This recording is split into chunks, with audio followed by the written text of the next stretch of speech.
వదినా, రజిత్ కోసం పన్నీర్ పకోడీ చేయవా? సరే గీత. వదిన, ఇంకా దాంతోపాటు నువ్వు స్వీట్ అండ్ పుల్లగా ఉండే చింతపండు చట్నీ తయారు చేస్తావు కదా, అది కూడా చెయ్యి.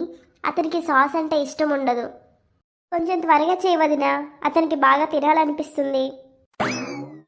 ఇంకా ఎంత పని చేయాలి నేను? ఉదయం నుంచి కనీసం కూర్చోడానికి కూడా గ్యాప్ లేదు.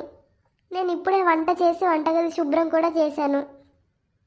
ఇప్పుడు ఈ రజిత్కి పకోడీలు తినాలని కోరికగా ఉందంట. అతనికి అసలు తినడానికి ఒక టైం ఉండదా? కొన్నిసార్లు అయితే అతనికి అర్ధరాత్రి 12 గంటలకి మ్యాగీ తినాలనిపిస్తుంది. నిన్న ఉదయం 6 గంటలకు ఆకలిగా ఉందని చెప్తాడు. 6 గంటలకి ఎవరైనా వంట చేస్తారా? నాకు చాలా చిరాగ్గా అనిపిస్తుంది. కోడలా, వంట అయిపోయింది కదా, మళ్ళీ ఏం చేస్తున్నావు? అత్తయ్య, నేను రజిత్ కోసం పన్నీర్ పకోడీ ఇంకా చట్నీ చేస్తున్నాను. అవునా, సరే కోడలా, ఇప్పుడు నిన్నేమి ఇబ్బంది పెట్టాను? సరే, నేను వెళ్తాను. కానీ అత్తయ్య చెప్పండి, మీరు ఇప్పుడు వంటగదికి ఎందుకు వచ్చారు? నేను నిన్ను టీ అడగడానికి వచ్చాను కోడలా, కానీ నువ్వే చాలా పని చేస్తున్నావు కాబట్టి టీ అలా ఉండనివ్వు. నేను ఇప్పుడే మీకోసం టీ పెడతాను, మీరు మీ గదికి వెళ్ళండి, నేను అక్కడికి తీసుకొస్తాను. ఎలాగో పెట్టాలి, ఎందుకంటే రజిత్కి పకోడీలతో పాటు టీ అంటే ఇష్టం కదా. సరే కోడలా. అరే గీత, ఈరోజు మీ వదిలికి పకోడీలు చేయడం ఇష్టం లేదా? పకోడీలు అసలు టేస్టే లేవు. నువ్వు చెప్పింది నిజమే. చూసావు కదా మా వదిన ఎలాంటిదో. నేను ఏ పని చెప్పినా ఇలాగే చేస్తుంది. ఇంట్లో ఉన్నవన్నీ వృధా చేస్తుంది. మా నాన్న అన్నయ్య సంపాదించిన డబ్బులన్నీ వృధా చేస్తూ కూర్చుంటుంది. మళ్ళీ నేనేమైనా అన్నాననుకో, ఇప్పుడు వెళ్ళి ముఖం చిట్లించుకొని మళ్ళీ పకోడీలకి ఎప్పుడు చేయదు. ఓ గీత, పర్వాలేదు, మర్చిపో. నువ్వు ఒక పని చెయ్యి, ఈరోజు సాయంత్రం నాకు మంచూరియా, నైట్ డిన్నర్కేమో బిర్యానీ చెయ్యి. అండ్ గీత, ఈరోజు క్రికెట్ మ్యాచ్ ఉంది కాబట్టి ఈరోజు టీవీ నాది. మీ అమ్మ వదిన సీరియల్స్ ఇంకా పిల్లల కార్టూన్లు ఈరోజు బంద్. ఏంటి రజిత్, నీకెవరి పర్మిషన్ అక్కర్లేదు. ఇది నీ ఇల్లు, నీ ఇష్టం, నీ టీవీ. నీ టీవీ ఛానల్ని మార్చే ధైర్యం ఎవరికుంది చెప్పు? సరే ప్రియా. గీత, నీకొకటి చెప్పనా? నేను నా అత్తమామల ఇంట్లో ఉండడం వేరే ఫీలింగ్ అనుకో, బట్ నాకేమనిపిస్తుందో తెలుసా? నేనే ఇంటికి యజమానిని అనిపిస్తుంది. అన్నిటికంటే ముందు నేను ఈ ఇంటి అల్లుడిని. ప్రియా, ఈరోజు డిన్నర్కి నాకు బిర్యానీ, ఈవినింగ్కి మంచూరియన్ మాత్రం మర్చిపోవద్దు. అండ్ ఇప్పుడు ఒక పని చెయ్యి, మీ వదినకి చెప్పి నాకు ఒక మంచి కాఫీ చేయమని చెప్పు. అసలు ఇలాంటి అల్లుడు దొరికాడేంటి నాకు? ఇతనికి అసలు వాళ్ళ ఇంటికి వెళ్ళాలన్న ఆలోచనే లేదు. ఏ అల్లుడైనా 1-2 రోజులుంటే మంచిగా అనిపిస్తుంది, కానీ ఇతను వచ్చి మొత్తం 11 రోజులు అవుతుంది. అందుకే ఇతని తల్లిదండ్రులు నన్ను తప్పుగా అర్థం చేసుకుంటున్నారు. కొడుకు ఉద్యోగం వదిలిపెట్టి అత్తమావల ఇంట్లో కూర్చొని తింటుంటే ఎవరైనా అలానే అనుకుంటారు. నేను ఇప్పుడు ఏం చేయాలి? వీళ్ళకి నేనేం చెప్పలేకపోతున్నా. ఇంకా నా కూతురు కూడా అలాగే ఉంది. అది వాళ్ళ అత్తమావల దగ్గరికి వెళ్ళాలని కూడా అనుకోదు. పెళ్ళయి దాదాపు 2 సంవత్సరాలైంది, కానీ కనీసం 10 రోజులు కూడా అత్తమామల దగ్గర లేదు. దీని ప్రవర్తన కారణంగా వాళ్ళ అత్త నన్ను అస్సలు ఇష్టపడదు. ఆమెకి నాపై ఎంత కోపమో ఆమె మాటల్ని బట్టే స్పష్టంగా తెలుస్తుంది. ఎందుకుండదులే కోపం, ఇలాంటి సంస్కారం లేని కూతుర్నిచ్చాను కదా. ఈ అల్లుడికి తన విలాసాల మీద మాత్రమే ఆసక్తి. అతనికి తన తల్లిదండ్రుల గురించి అస్సలు పట్టదు. అసలు ఏం చేయాలి నేను? గీత, త్వరగా వెళ్ళు, మీ వదిలికి మంచూరియన్ గురించి చెప్పు. ఇప్పుడే స్టార్ట్ చేయమని చెప్పు, లేకపోతే ఈవినింగ్కి లేట్ అవుతుంది. నేను ఈ ఇంటికి అల్లుడిని గీత. అల్లుడికి అత్తమామల ఇంట్లో అన్నీ ముందే తెచ్చిపెట్టాలని మీ వదినకి చెప్పు. నేను ఇప్పుడే వెళ్ళి మా వదినికి చెప్తాను. నేను ఆమెకు అర్థమయ్యేలా చెప్తాను కదా. నువ్వేం చెప్పినా జరుగుతుంది. నీకేం కావాలన్నా నాకు చెప్పు చాలు.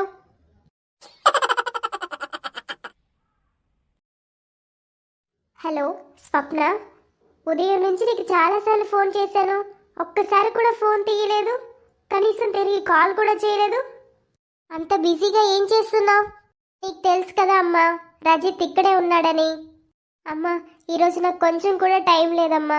ఫస్ట్ నేను భోజనం వండాను, తర్వాత అతని కోసం పన్నీర్ పకోడీ చేశాను, తర్వాత అత్తమ్మ కోసం టీ పెట్టాను, మళ్ళీ తర్వాత వంటగదంతా క్లీన్ చేశాను. కనీసం ఇప్పుడైనా పడుకుందామని చూస్తున్నా. వదినా, ఈమెకి వేరే పనే లేదు, రోజంతా ఫోన్లో మాట్లాడుతూనే ఉంటుంది. సరే అమ్మా, నేను మళ్ళీ చేస్తాను. ఏమైంది గీత, ఏమైనా పనుందా? రాత్రి భోజనానికి ఏం వండుతున్నావు నువ్వు?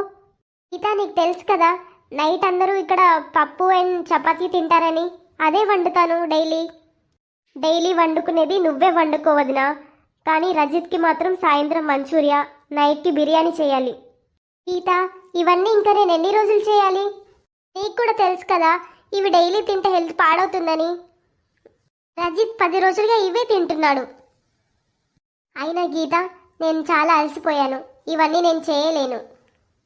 నైట్ చపాతీ, పప్పు, రైతా మాత్రం ఖచ్చితంగా చేస్తాను. వదినా, మీకు తెలీదా అతని ఇంటికి అల్లుడని? అల్లుడు దేవుడు లాంటివాడని. నేను నీకు ముందే చెప్తున్నా, సాయంత్రానికి రజిత్కి మాత్రం మంచూరియా, నైట్కి బిర్యానీ మాత్రం రెడీ అయ్యి ఉండాలి. పని చెయ్యి, ఇప్పుడే వెళ్ళి ప్రిపరేషన్ స్టార్ట్ చేయి. సండే టైంకి అన్నీ రెడీగా ఉండేలా ఇప్పుడే కూరగాయలన్నీ కట్ చేయిపో. నేను ఇప్పుడే నా పనులన్నీ పూర్తి చేసుకొని ఖాళీగా కూర్చున్నాను. కొంచెం సేపు విశ్రాంతి తీసుకుందాం అనుకున్నానో లేదో అంతలోకి ఈ రాక్షసి వచ్చింది. అరే, గీత వాళ్ళ అత్త కాల్ చేస్తుంది. హలో, నమస్తే పిన్ని గారు. హలో స్వప్న, కొడుకు కోడలు ఎలా ఉన్నారు ఇప్పుడు? పిన్ని గారు వాళ్ళు చాలా బాగున్నారు. వాళ్ళతో మాట్లాడతారా? స్వప్న, నేనేం మాట్లాడాలి? నా ఆరోగ్యం చాలా పాడైపోయింది. చాలాసార్లు నేను కోడలకు కూడా ఫోన్ చేశాను, ఆమె ఏమాత్రం ఫోన్ ఎత్తడం లేదు. నేను వాళ్ళిద్దరికీ ఫోన్ చేస్తూనే ఉన్నాను, కనీసం ఒక్కరు కూడా ఫోన్ మాట్లాడట్లేదు నాతో. ఇప్పుడు నా ఆరోగ్యం ఏమాత్రం బాగాలేదు. నేను మీ అందరికీ చేతులు జోడించి నా కొడుకు కోడల్ని ఇప్పుడు వాళ్ళ ఇంటికి తిరిగి పంపమని అడుగుతున్నాను. పిన్ని గారు, కానీ నేను తనకి ఎలా చెప్పగలను?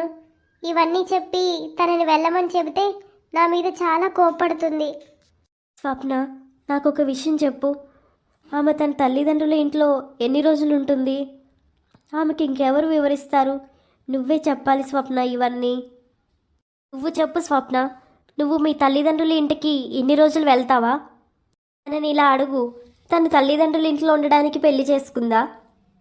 మీ అత్తమామలకి ఇలా చెప్పు, వాళ్ళు తమ కూతురికి కొంచెం బుద్ధి చెప్పాలని, ఇంకా అత్తమామల ఇంటికి పంపడానికి ఏర్పాటు చేయమని చెప్పు. తను ఉండాల్సింది అత్తమామల ఇంట్లో, తల్లిదండ్రుల ఇంట్లో కాదని చెప్పు. నీకు చేతులు జోడించి మరీ చెప్తున్నాను, దయచేసి వాళ్ళని ఇంటికి పంపించండి ప్లీజ్. వడలా, ఎవరు ఫోన్లో? గీత వాళ్ళ అత్తగారు ఫోన్ చేశారు అత్తయ్య. అవునా, ఏం జరిగింది? ఆమె ఏం మాట్లాడింది నీతో? అంతా బాగానే ఉందా?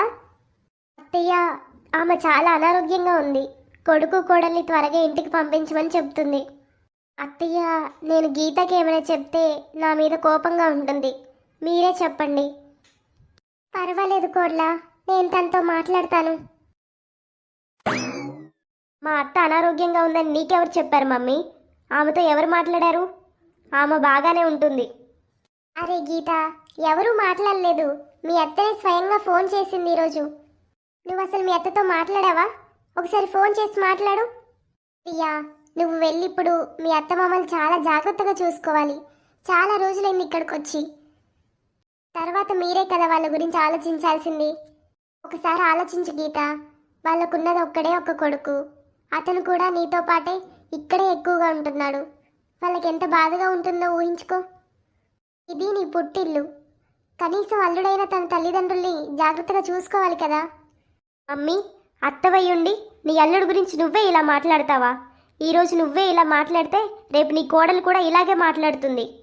నువ్వు ఇలా మాట్లాడతావని ఊహించలేదు మమ్మీ. నేను నా భర్తతో ఇక్కడ ఉండడం మీకెవరికి ఇష్టం లేకపోతే రేపే మేము బయలుదేరుతాం. యా, నువ్వెందుకు అలా కోపడుతున్నావు? నా ఉద్దేశం అది కాదు, నువ్వు ఫస్ట్ కోపం తగ్గించుకో. మమ్మీ, నువ్వు నన్ను నా అత్తారింటికి వెళ్ళమని స్పష్టంగా చెప్పావు, మరి దాని గురించి నేను ఇంకా ఏమనుకోకుండా ఎలా ఉండాలి? మరి నేను నా అత్తగారింటికి సేవ చేయడానికి పుట్టానా? అందుకే పెళ్లి చేసుకున్నానా? అవును గీత, మీ అత్తమామలు ఇప్పుడు ముసలి వాళ్ళు అయ్యారు, వాళ్ళకి సేవ చేయడం నీ బాధ్యత. ఇప్పుడు నువ్వు వెళ్ళకపోతే రేపు మేము ముసలి వాళ్ళం అయిన తర్వాత మీ అన్నయ్య వదిన మాకు సేవ చేస్తారా? సరే మమ్మీ, మీరు నన్ను ఇక్కడి నుంచి వెళ్ళగొట్టాలనుకుంటున్నారని నాకు బాగా అర్థమైంది. నేను నా భర్తను తీసుకుని రేపే బయలుదేరుతాను.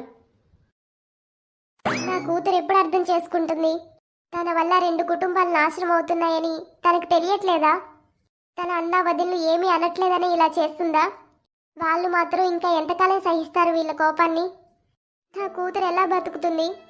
ఇంకా అల్లుడైతే తన తల్లిదండ్రుల గురించి పని గురించి ఏమాత్రం పట్టించుకోడు. అతను ప్రతిదీ వదులుకొని ఇక్కడ కూర్చుంటున్నాడు. నా కూతురు ఎప్పుడు అర్థం చేసుకుంటుందో నాకు తెలియట్లేదు. అత్తయ్య, ఇంకా ఎన్ని రోజులు ఇలా బాధపడుతూ కూర్చుంటారు? గీత వెళ్ళింది తన అత్తవారింటికే కదా. కోడలా, కూతురు అత్తవారింటికి వెళ్తే సంతోషంగానే ఉంటుంది, కానీ గీత ఇష్టం లేకుండా వెళ్ళింది. ఈసారి నేనే నా కూతుర్ని బలవంతంగా ఇంట్లో నుంచి గెంటేసినట్లు అనిపిస్తుంది. అత్తయ్య, మీరెందుకు అలా ఆలోచిస్తున్నారు? గీత వాళ్ళ అత్తగారి ఆరోగ్యం బాగాలేదనే కదా మీరు అలా చేసింది. అలా చేయకపోతే గీత వెళ్ళుండేదా? గీత ఇక్కడున్నప్పుడు మీరు చాలా బాధపడ్డారు. తను వెళ్ళిపోయాక కూడా ఇంకా ఎందుకు బాధపడుతున్నారు అత్తయ్య? గీత చాలా రోజుల నుంచి ఇక్కడే ఉంది కదా, బహుశా అందుకే నేను దానికి అలవాటు పడ్డాను. గీత కూడా అత్తగారింట్లో ఎక్కువ రోజులుంటే ఆ కుటుంబాన్ని తన కుటుంబంగా భావిస్తుంది. అల్లుడు కూడా తన పనిపై దృష్టి పెడతాడు. ఇవన్నీ వదిలేయండి అత్తయ్య. ఈరోజు మీరు రాత్రి భోజనంలో ఏం తింటారో చెప్పండి. ఈరోజు మీకు ఏది ఇష్టమో అదే వండుతాను. నువ్వు చేసే ప్రతిదీ నాకు ఇష్టమే కోడలా. నీకు నచ్చింది వండు. సరే అత్తయ్య. అమ్మయ్యా, ఎన్ని రోజులకి ఇంట్లో నాకు ప్రశాంతంగా ఉంది. లేకపోతే రోజంతా ఎన్ని పళ్ళు ఎన్ని వంటలు చేసేదాన్ని. ఒక్కరోజు కూడా నాకు నచ్చిన వంట వండుకోలేదు. ఇంకా అమ్మతో కూడా ఒకసారి ఫోన్లో మాట్లాడాలి. చాలా రోజులుగా మాట్లాడలేకపోయాను. అమ్మ ఆరోగ్యం కూడా ఏమాత్రం బాగాలేదు. ఒకసారి మాట్లాడాలి. Mummy, mummy. ఇది గీత గొంతు. తను మొన్ననే కదా వెళ్ళింది. ఇంత త్వరగా ఎలా తిరిగి వచ్చింది? గీత, నువ్వు ఇంత త్వరగా ఎలా వచ్చావు? మొన్నే కదా వెళ్ళింది. ఏం చేయాలి మమ్మీ? నువ్వేమో నన్ను బలవంతంగా నా అత్తగారింటికి పంపించావు. నా అత్త అక్కడ బాగానే ఉంది, తనకేం జరగలేదు. గీత, మీ అత్తగారు బాగానే ఉన్నా నువ్వు తనతో కొన్ని రోజులు ఉండాల్సింది కదా. మమ్మీ, నువ్వు బాగా చెప్తావు. మమ్మీ, నిజం చెప్పు, ఇదంతా నీతో వదిలే చేయిస్తుంది కదా. ఆమెకి నేను ఎప్పటి నుంచో ఇష్టం లేదు. నువ్వు కూడా నన్ను ఇంట్లో నుంచి వెళ్ళగొట్టాలనుకుంటున్నావు. ఇక్కడికి వచ్చి నేనేం తప్పు చేశాను మమ్మీ? నా పుట్టింటికి కూడా నేను రాలేకపోతే మరి ఇంకెక్కడికి వెళ్ళాలి మమ్మీ? నేను రోజంతా అక్కడ పని చేయాలి. 24 గంటల్లో 12 గంటలు నేను వంటగదిలోనే నిలబడతాను. అక్కడ ఉండడం నా సామర్థ్యానికి మించింది మమ్మీ. ఆ పనులన్నీ నేను చేయలేను. నేను ఎవరికి సేవలు చేయలేను మమ్మీ. గీత, నువ్వు ఇంత త్వరగా ఎలా వచ్చావు? మొన్నే కదా నువ్వు వెళ్ళింది. వచ్చావా వదిన? ఇంటికొచ్చిన ఆడబిడ్డని సంతోషంగా ఆహ్వానించాల్సింది పోయి నేను ఇక్కడ ఎందుకున్నానో అడుగుతున్నావా నన్ను? నువ్వు ఇప్పుడు త్వరగా కిచెన్లోకి వెళ్ళి నాకు టిఫిన్ తయారు చేస్తావా, లేకపోతే నన్ను ఎగతాళి చేయడానికి ఇక్కడే ఉంటావా? గీత, ఏం మాట్లాడుతున్నావు నువ్వు? మీ అత్తగారి ఆరోగ్యం బాగోలేదనే కదా మీరు వెళ్ళింది. మరి 2 రోజుల్లోనే ఎలా తిరిగి వచ్చారు? కనీసం ఒక 2 నెలలు కూడా ఉండలేదు. వదినా, అసలు నువ్వెవరు? నా అత్తగారి ఇంట్లో నేను ఎంతసేపు ఉండాలి ఎంతసేపు ఉండకూడదని నువ్వు నాకు చెప్తున్నావా? ఇది నా ఇల్లు. ఎన్ని రోజులైనా ఇక్కడే ఉంటాను. నా ఇష్టం ఉన్నన్ని రోజులు ఉంటాను. అర్థమైందా నీకు? ఇప్పుడు వంటగదిలోకి వెళ్ళి నాకు టిఫిన్ తయారు చెయ్యి. గీత, మాట్లాడింది చాలు. వదినతో ఎవరైనా ఇలా మాట్లాడతారా? తనేమీ తప్పుగా అడగలేదు. తనే కాదు, ఊర్లో ఉన్న ప్రతి ఒక్కరూ అదే ప్రశ్న అడుగుతున్నారు. వాళ్ళకేం సమాధానం చెప్తావు మరి? అందరితో ఇలాగే మాట్లాడతావా? ఆ పక్కింటి ఆంటీ ఎన్నిసార్లు నన్ను అడిగిందో తెలుసా, మీ కూతురు తన అత్తగారింట్లో ఎందుకు ఉండదని? మమ్మీ, ఇరుగు పొరుగు వాళ్ళ మాటలు పట్టించుకుంటున్నావా? చుట్టుపక్కల వాళ్ళు మనం సంతోషంగా ఉండడం చూసి మనల్ని ఎప్పుడు సంతోషంగా ఉండనివ్వరు మమ్మీ. అది కూడా తెలీదా? మమ్మీ, ఇప్పటికే నేను చాలా విన్నాను.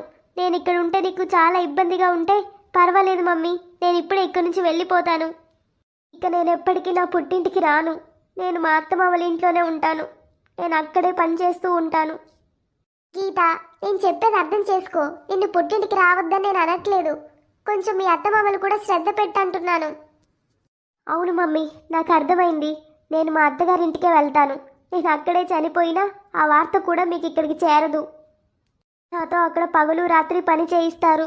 మీరు నన్ను నా అత్తగారింట్లో మాత్రమే ఉండాలని కోరుకుంటున్నారు. మీకు కావాల్సింది అదే కదా? గీత, ముందేడు పాపు. నువ్వు మీ అత్తగారింటికి వెళ్ళడం ఇష్టం లేకపోతే వెళ్ళకు. ఆ ఏడు పాప ముందు. వదినకెంత పొగరు. 2 రోజులైంది నాకు ఉదయం టీ ఇవ్వక.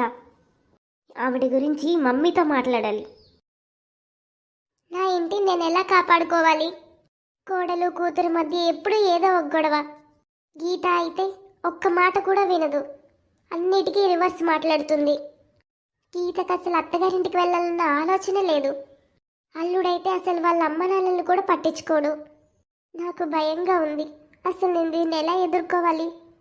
2 కుటుంబాలు నాశనం అవుతున్నాయి. నేను దీన్ని పిల్లలకి ఎలా వివరించాలి? మమ్మీ, ఆ గీత చెప్పు. మమ్మీ చెప్పు, వదిలేందుకు రోజు రోజుకి నాతో ఇలా ప్రవర్తిస్తుంది? అరే గీత, మళ్ళీ ఈరోజు మీ ఇద్దరి మధ్య గొడవ జరిగిందా? ఏమీ జరగకపోతే నీ దగ్గరికి ఎందుకు వస్తాను మమ్మీ? గీత, ఎందుకు నువ్వు ఎప్పుడు మీ వదిన వెంట పడుతున్నావు? ఈ ఇంట్లో పనిచేస్తే తను ఒక్కటే రోజంతా పని చేస్తూనే ఉంటుంది. కోపంలో ఏదో మాట్లాడుతుంది. దాన్ని నువ్వు అంతలా ఎందుకు పట్టించుకుంటున్నావు మనసులోకి? పట్టించుకోకుండా ఎలా ఉండాలి మమ్మీ? తనకి ఎన్నిసార్లు చెప్పాను నా బట్టలు వాషింగ్ మిషన్లో ఉతకొద్దని. నా బట్టలన్నీ బ్రాండెడ్ బట్టలు, అవన్నీ పాడైపోయాయి. ఇప్పటికే తనకి చాలాసార్లు చెప్పాను నా బట్టలు చేతితో ఉతుకమని. అయినా తను వాషింగ్ మిషన్లోనే ఉతుకుతుంది. పైగా 2 రోజుల నుంచి నాకు ఉదయం టీ కూడా ఇవ్వలేదు మమ్మీ. నీకు తెలుసు కదా బ్లాక్ టీ లేకుండా నేను లేవనని. 2 రోజులైంది మమ్మీ వదిన నా పనులేమీ చేయక. నువ్వు తనకు అర్థమయ్యేలా చెప్పు మమ్మీ, లేకపోతే నేను నా పద్ధతిలో చెప్పాల్సి వస్తుంది. గీత, నా అత్తమామలు, నా భర్త, నా పిల్లలది మాత్రమే నా బాధ్యత, నీది కాదు, నీ భర్తది కాదు. అత్తమామలు భర్త బాధ్యత నీదైతే ఆడబిడ్డ బాధ్యత కూడా నీదే. ఆడబిడ్డను ఎలా వేరు చేస్తావు నువ్వు? నేను నిన్ను వేరు చేయలేదు గీత. నాకు నీలాంటి ఆడబిడ్డ అస్సలొద్దు. చూసావా మమ్మీ, నీ ప్రియమైన కోడలు ఎలా మాట్లాడుతుందో? నీ ముందే ఇలా ఉంటే నువ్వు లేకపోతే ఇంకెలా ఉంటుందో మమ్మీ? కోడ్ల, ఆడబిడ్డకి నువ్వు కాకపోతే ఇంకెవరు చేస్తారు సేవలు? అవునత్తయ్య, ఆడబిడ్డకి సేవ చేసేది కోడలే. కానీ అప్పుడప్పుడు పుట్టింటికి 2 రోజులు వచ్చే ఆడబిడ్డకి, ఇలా పుట్టింట్లోనే ఎప్పుడు ఉండే ఆడబిడ్డకి ఎవరు సేవలు చేయరు. నేను కూడా చేయను. అత్తయ్య, మీరే చెప్పండి. గీత వాళ్ళ అత్తమామలు ముసలి వాళ్ళు. వాళ్ళకి ఏ రోజైనా వీళ్ళు వెళ్ళి సేవలు చేశారా? మరి నేనెందుకు చేయాలి? గీత, నీకు నీ భర్తకి ఇప్పటికే చాలా సేవలు చేశాను. ఇక నా వల్ల కాదు, నేను మిమ్మల్ని భరించలేను. మీరు ఇప్పటి నుంచి ఇక్కడ ఉండాలనుకుంటే నువ్వు కూడా ఇంటి పనుల్లో సహాయం చేయి నాకు. లేకపోతే నేను మీ ఒక్క పని కూడా చేయను, మీకు వంట కూడా చేయను. చూసావా మమ్మీ, నీ ప్రియమైన కోడలు చూసావా ఎలా మాట్లాడుతుందో? తనకి కొంచెం కూడా సిగ్గనిపించడం లేదా మమ్మీ? ఎవరైనా ఆడబిడ్డని ఇలాగే తిడతారా? నీ ముందే నాతో ఎలా గొడవ పడుతుందో చూసావా? నేనంటే తనకి కొంచెం కూడా రెస్పెక్ట్ లేదు. నువ్వు నీ అత్తగారింట్లో 10 రోజులు, పుట్టింట్లో 6 నెలలు ఉంటావు. మరి నేను నిన్ను ఎలా గౌరవించాలి? ఎలా రెస్పెక్ట్ చేయాలి నిన్ను?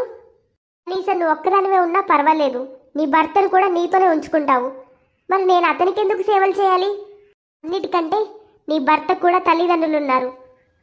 నువ్వు వాళ్ళకే సేవలు చేయలేనప్పుడు నేనెందుకు సేవలు చేయాలి మీకు? నేను చెయ్యను. హలో ఫ్రెండ్స్, వీడియో ఎలా ఉంది? వీడియో నచ్చితే తప్పకుండా లైక్ చేసి కామెంట్ చేయండి. వీడియో నచ్చితే తప్పకుండా వీడియోని హైప్ చేయండి.